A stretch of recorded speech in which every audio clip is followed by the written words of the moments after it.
Au Burundi, au moins 38 détenus ont perdu la vie et 69 autres ont été blessés dans un incendie survenu le matin du 7 décembre 2021 dans la prison centrale de Gitega. Selon le gouvernement burundais, 34 des 69 blessés ont été évacués à l'hôpital général de Gitega pour traitement, tandis que les 35 autres, qui n'étaient pas victimes de brûlures profondes, se sont fait soigner directement dans la prison. Les factures relatives à la prise en charge médicale des prisonniers blessés seront entièrement payées par le gouvernement, a assuré le vice-président Prosper Bazombanza. Il a précisé que le gouvernement burundais avait également pris des mesures urgentes de soutien, notamment pour répondre aux besoins immédiats des détenus.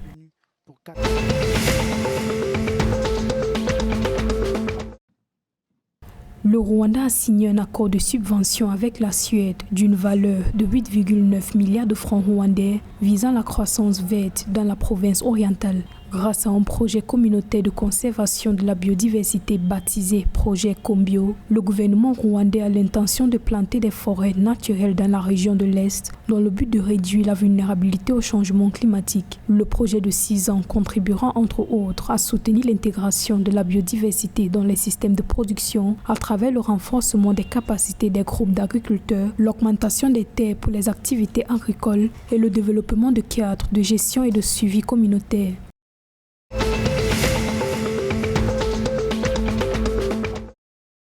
Kenya Power, le fournisseur d'électricité du Kenya, prévoit de déployer des bornes de recharge publiques pour voitures électriques sur tout le territoire kényan. L'ambition affichée par le fournisseur est de tirer profit du marché des véhicules électriques en développement. L'entreprise a également annoncé être en discussion avec le gouvernement kényan afin de réduire les taxes sur l'importation des véhicules électriques et de l'équipement pour la construction de bornes de recharge.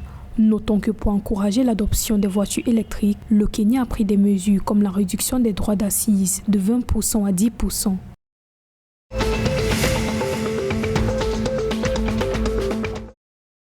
La Suède et l'UNESCO veulent accompagner les efforts du Soudan du Sud visant à renforcer son système d'enseignement et de formation professionnelle. Cette initiative, qui vise principalement les jeunes et les femmes, est assortie d'un financement de 11,9 millions de dollars. Les fonds seront destinés à la formation des enseignants, à la révision des programmes d'apprentissage et au renforcement des mécanismes de gouvernance. Les bénéficiaires de ce programme seront dotés d'une formation professionnelle dans les domaines de l'entrepreneuriat, de l'environnement, du changement climatique, de la consolidation de la paix, du renforcement de la résilience, de l'éducation à la santé reproductive, entre autres.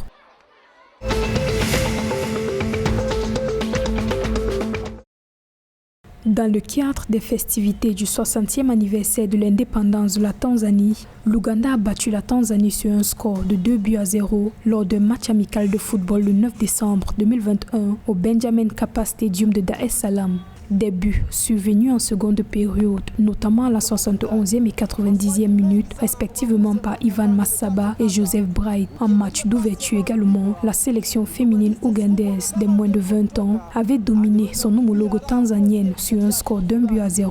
L'unique but a été inscrit par Hadija Nandago.